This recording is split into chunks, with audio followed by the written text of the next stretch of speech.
Well, I'm super happy to be here today with one of my good friends and inspirers, Amani Friend. Thanks for being here with me on this beautiful Dominical beach. And I would love to dive into your amazingness for a moment. And, you know, you're one of the creators of Desert Dwellers, which are one of my favorite artists, and I feel so honored that I get to dance with you guys and perform and really bring the energy of the music through to offer that to all the people that are inspired by your music. So thank you. Oh, thank you. I think you were one of the first performers who stepped up and just started performing with us, and I'm really grateful for that. You've brought so much creative energy and fire to the stage for us so many times. It's just been an amazing journey with you, so thank you as well. Yeah, Yeah. thank you.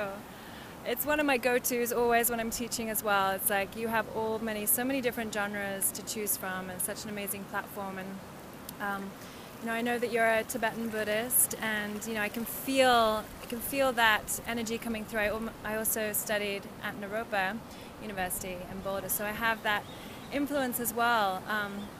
And I think having that, the access to that contemplative place, that place, of being rather than doing, and that place where creative spirit can come through is such an amazing place to create from.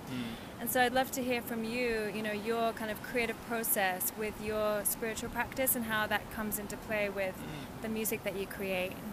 Yeah, it's been sort of like one journey for me, learning about Tibetan Buddhism and also my electronic music path and world music learning process. It's both been about 20 years that I've been doing both paths, and as I learned one and the other, they've just kind of woven themselves into one unified path, which revolves around the Tibetan Buddhism practice of altruism and wanting to be of service to other sentient beings. And so that basic foundation of Buddhist philosophy became kind of my premise of why I was making the music I was making, and the intention behind that music was always to be of service to others. So over time, when they might have seemed like two different paths, it felt much better to unify them as one, and just easier for me as a human to have my life function in this unified way and sort of bring the path onto the music path, and bring my spiritual path onto the music path, and bring what I love creating and make that my spiritual path, so they kind of became a unified thing. Beautiful. Yeah, it's like the inner and the outer, like bringing the inner and the outer landscapes together and allowing the music to be that bridge between the inner and the outer as well. Yeah. And so, one of the things that I love to teach is really inviting people to align and step into really living their yes and aligning with the frequency of yes. So what can you say about that for your life? Really like, what does living your yes mean for you? Yeah, I think that's a big thing for me. I'm heavily optimistic. I have a lot of Sagittarius energy in me, and so I'm really always one to explore where people can work together and different collaborations can happen. And I think you have to be kind of a yes person to be open to those possibilities. If you're saying no and you're more guarded about what you want to collaborate with and putting walls up, then there'll be less opportunities for collaboration, and you have to kind of break down those walls with people a lot of times. And I think if you're more open to the yes energy, the yes frequency, then you manifest more, and you create more networks, and more creative projects come out of those interactions. And you have to be aware of when to say no and when to protect yourself too, but I think more often than not, the universe is trying to get us to say yes to what's in front of us if we're open to it. And so how do you tell when something's really aligned, when it's like really a yes? I like to listen to certain synchronicities, or just be aware of certain uncanny things that would be called a synchronicity, and those subtle messages from the, whatever, the universe or whatever's trying to guide all this co-creative energy. So, I really try to be aware of that, and I can just kind of tell when the energy feels aligned for me and when something might be more misaligned, and you just really need to listen to your own intuition and source in those circumstances. I've gotten to a place where I feel like the majority of the time people are coming into my life to interact with me in a way that's trying to bring something about, like if it's a remix, somebody remixing us, or a piece of merch or something. More often than not, people are coming into my life to like create these new things, and every once in a while I need to be aware of when somebody's trying to serve themselves and doesn't have a higher intention behind what they're doing, and maybe more like an energy vampire or something, but that's very rare. I think I've aligned myself to my path so much that a lot of things are just, and I think when anyone does this, they're just going to manifest more and more of things that are in line with their path, and Yes. so I feel like the more I aligned with my intention of why I'm doing what I'm doing to serve others, then the energy is reflected back to me in that way. Yes.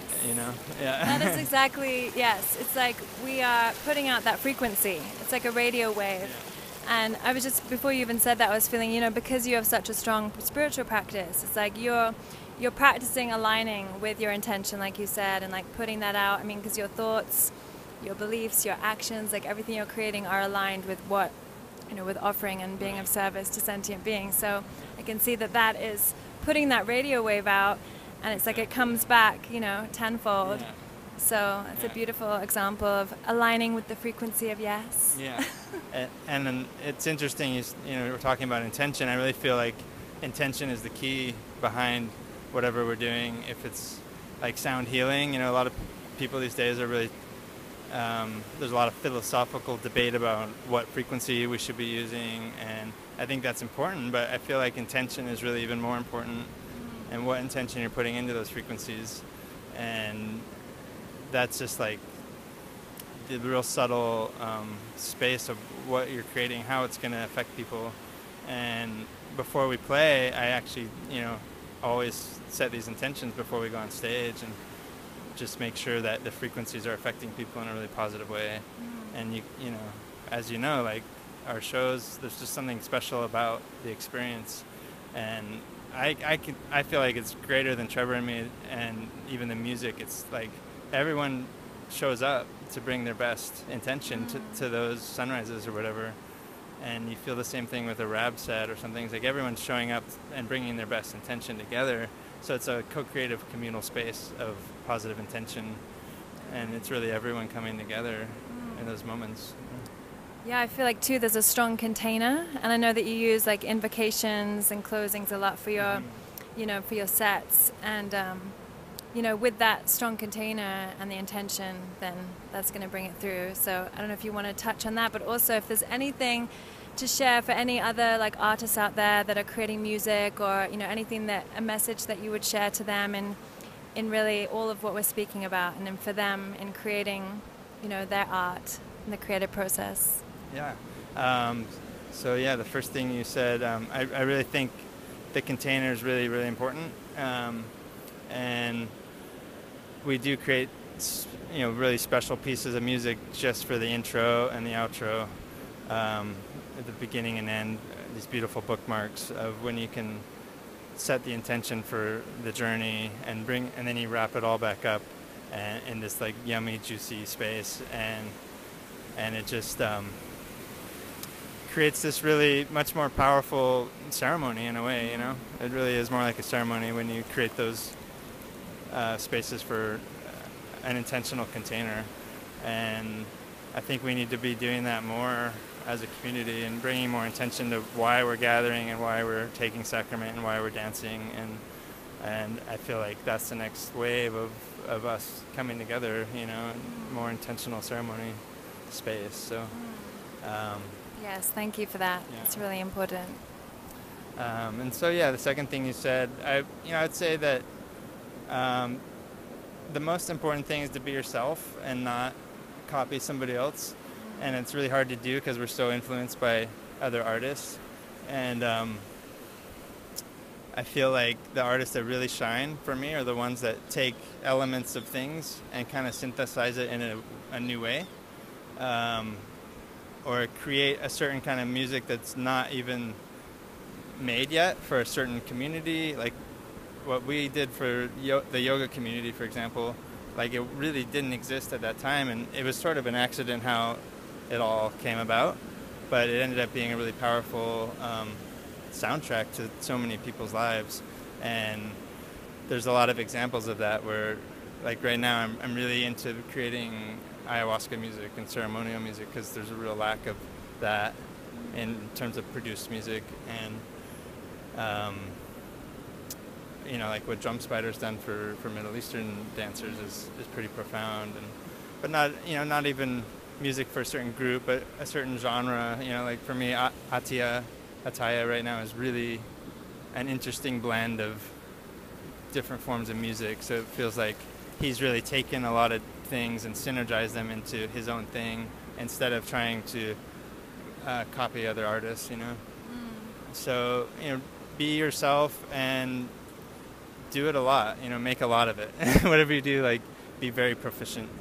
And if you can do that and be consistent and keep putting out good material, then you'll definitely be successful, because, you know, you have to, like, be unique enough where you're driving that edge, and you don't want to be too unique where people can't access you.